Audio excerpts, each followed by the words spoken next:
Kwentong Bedista! Ang tambayan ng tunay na kwentong estudyante. Dito, walang filter, walang arte. Kwentuhan lang ng pang-araw-araw, buhay bedista. Simulan na natin to. Hi, I'm DJ Steph. And I am DJ Soph. And this is Tunog Kulitan! Okay. Alam mo yung feeling na akala mo you're well-prepared for a new academic year, thinking that nothing will come your way. To the point na mapapatanong ka, what could go wrong? Diba? Then sa welcome walk pa lang may plot twist na. For today's episode, tayo ay magkukwentuhang First Day Fails, where we share our funny and embarrassing first week stories that you might possibly relate to. Okay. Unahin natin sa, ang tagal na kasi ng first day ng college namin, guys. Just to be honest, let's talk about our expectations as college students. Before college, what were your expectations? About college? I guess, oo. Siguro. Yun nga, na magiging mahirap siya. Pero, kailangan ko siyang gawin. And also, parang, ini-expect ko na mahirap magkaroon ng friends. Kasi, yun nga. Kasi parang, feeling ko pag college, parang sarili-sarili na Oo, siya, no? ganun. Diba? So, Kaya oo. parang, Oo, diba? Ini-expect ko nga kakain ako mag-isa ng lunch eh. hindi ba? Oh, may time. Sino bang friends mo nung una? Wala eh. Eto na nga. Wala, mamaya na, excited ka naman. Kasi, ano bang ano? Di mo ako tatanungin. Interview kasi to. Hindi mo ako tatanungin ba? Ikaw ba? Ano ba? Tsaka ano sinabi? Puro tawa eh. Sige. Ikaw ba, anong ini-expect mo nung mga first weeks of college? Anong mga mangyayari? Super kabado ako sa mga subjects. Kasi nga, syempre, sabi, medyo same lang with senior high, pero, basta parang Mas the word mahirap. college scares me. Oo, totoo lang. Kasi parang, oh my gosh, this is the last chapter of our student lives. True. Gumanon pa. Oo. Tsaka iniisip ko nun yung research. Yeah! Alam ko magre-research kami. So, parang piniprepare ko na yung sarili ko. Oh my God, kailan? Ay, Okay lang. okay lang. Tata. Oh my, like, anong mangyayari? Sinong makakasama ko sa research? Anong gagawin naming topic? First day? Hindi, parang Excited. ini-expect ko kasi for college. Ganun. Yung thesis! Oo, Oh my oo. gosh, yeah. Okay. Naalala mo ba nung first day natin as freshmen? Do you have an experience that you wish to erase from your memory? And anyone else that saw it? If meron. Feeling ko kasi hindi niya naalala or hindi niya napansin yun. Pero, hindi ko nga, first day ko yun, hindi nila first day, siguro mga second day. din yun. Absent ka ba? Absent ako ng First day? orientation eh. Bakit? Ay, kasi may work pa ako nun. Okay. Diba?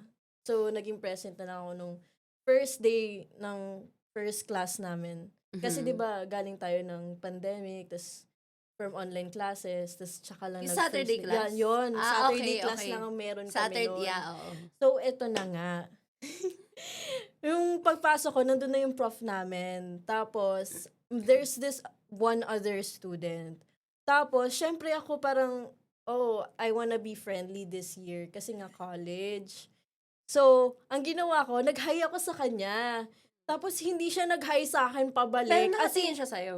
Hindi ko nga, parang nakatingin siya sa akin for 1 second. Tapos, hindi ko alam kung nakatingin siya dahil nag-hi ako. Or dahil dumating ka. Oo, yun. Tapos, parang feel ko, hindi ko alam talaga kung napansin niya na nag-hi ako eh. Pero hindi siya nag-hi back. So, nahiya talaga ako. As in, like, hindi na ako nagsalita. Hindi ako nagsalita. Gano'ng katagal? Mga 2 weeks. Hindi ako nagmingle sa mga kaklase ko for 2 weeks kasi feel ko hindi nila ako magugustuhan kausapin. Ganun. Dahil sa experience na yan. Grabe ka kung sino ka man. Hindi na natin name drop. That trauma, ha? Oo, grabe. 3rd week na ako nagsalita. When you picture your first day experience, same ba yung vision mo dun sa nangyari? Was there Mm. anything na nangyari na biglaan or unexpected? Yun. Ay, ako may Um, entry ako dyan. Yung first day, di ba, orientation nga yun, guys. Mm. So, dito sa Beda, may campus tour. So, girl, if you, Bedan ka, you know how big the campus is. Nakakapagod maglakad-lakad. True. Super walk. Tapos naka-flats ako. Hindi siya pang walk, sis. True. Wala ka pang band-aid sa likod nung... Oo, yung papaltusin na ako talaga. Tapos, init na ako. Wala akong friends na para reklamuhan ko. Oo, Parang, parang nakakagaan sis, kasi ang pag... init. Oo, Oo, diba? wala akong maganon kasi nga first day. Oo. Tapos, syempre first day gusto ko super prepared ako. Mm. Bag ko, ang laki. iPad, ballpen, notebook, binder, everything. So, dala mo yung Dala, bag mo habang nagka-campus doon. Ang Ay, init. nako. Grabe, ang init. Ang bigat ng bag ko. Ang sakit na ng paa ko. Tapos, ano ba to? Wala nagsabi na may campus tour. Gusto ko lang, Wrong move siya doon, Yeah. be. Vedans na mag-enroll. Backlight. Oo. Hindi, Backlight iwan on nyo your yung first- bag nyo. Saan? Ewan ko, sa library. Hindi mo pa nga alam yung school Sa eh, bagay, di ba? sa bagay. Mamaya, ay, wala Baka na yung gamit ko. baka pag nag-iwan ka naman ng gamit sa library, hindi mo gagalawin yun. Diba? Yeah, oo. Oo. The library is a safe Yeah, safe space place siya. for Oo. your stuff. Safe place, safe Mhm. space. Okay. Next naman, looking back on your embarrassing moment early in college, were you able to redeem yourself? If Mm. yes, how? How? De Carab. Ah, hindi naman siguro redeem. Parang na-realize ko na lang na if I wanna survive college, I have to talk to people. Mhm. I have to get over my fear of that one incident.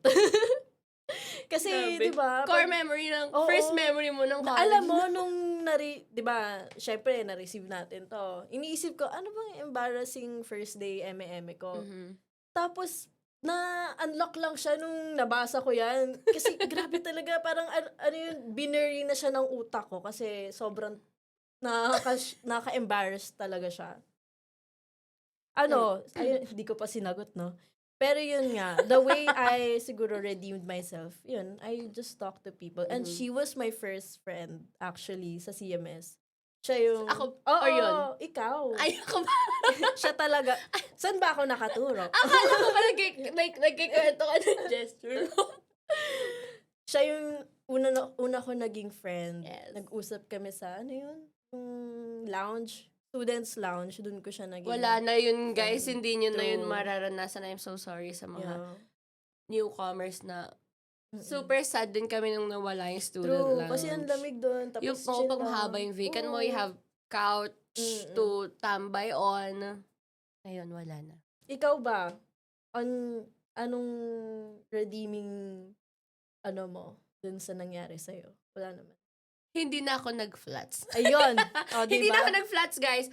Pag may kita niya ako sa campus, never niya ako makikita naka-flats. Unless, kailangan. Oo. Like for an event, defense. Lagi na siya naka-rubber shoes at Yes. laging bago yung rubber shoes niya. Hindi talaga, guys. Huwag Sobrang kayo- yaman niya, guys. Huwag kayo maniwala. game. Despite the failures and embarrassments, even with much preparation, what should Bedans take away from these experiences?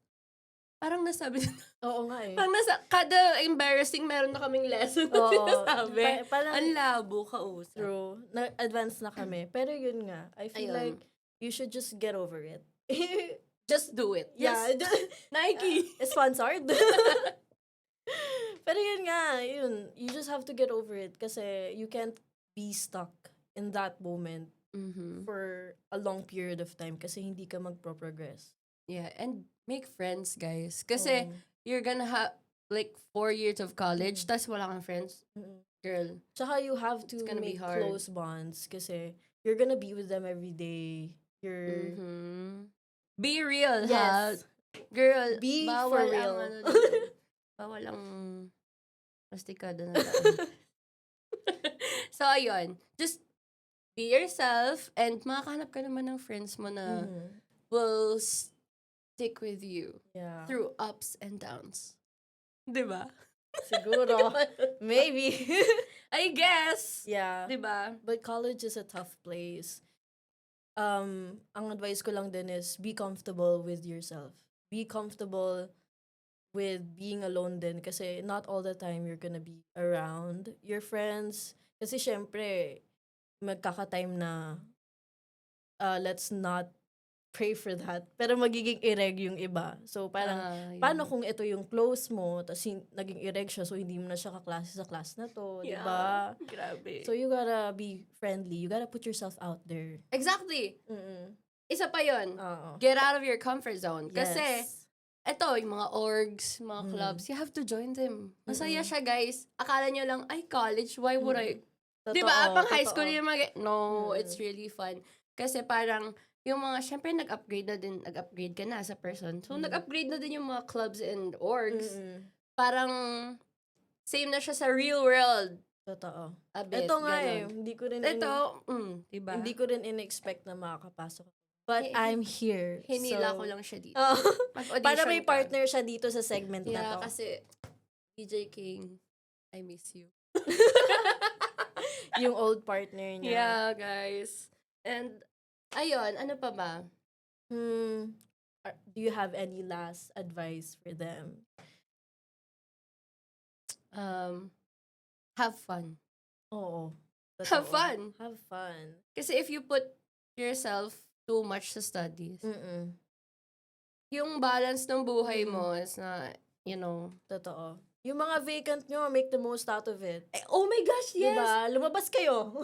Ganagawa namin yung dati, tapos nawalan na kami ng vacant, wala na kaming, noong mga third year, sobrang dami ng subjects, ang daming Totoo. units. So, wala kaming time mag-spend, tapos at the end of the day, pagod na kami. Totoo. Uwi na lang. Kaya yung mga first year, second year, mga wala pa masyado. Make the most Mag-bond out of kayo it. with your Yeah. blockmates. Yes. At dyan nagtatapos ang ating kwentuhan. Pero wag mag-alala. Meron at meron siyang kwentong itatala. Abangan sa susunod dito sa Kwentong Bedista. Kwentuhan lang, walang basagan ng trip. Bye-bye! See you next episode!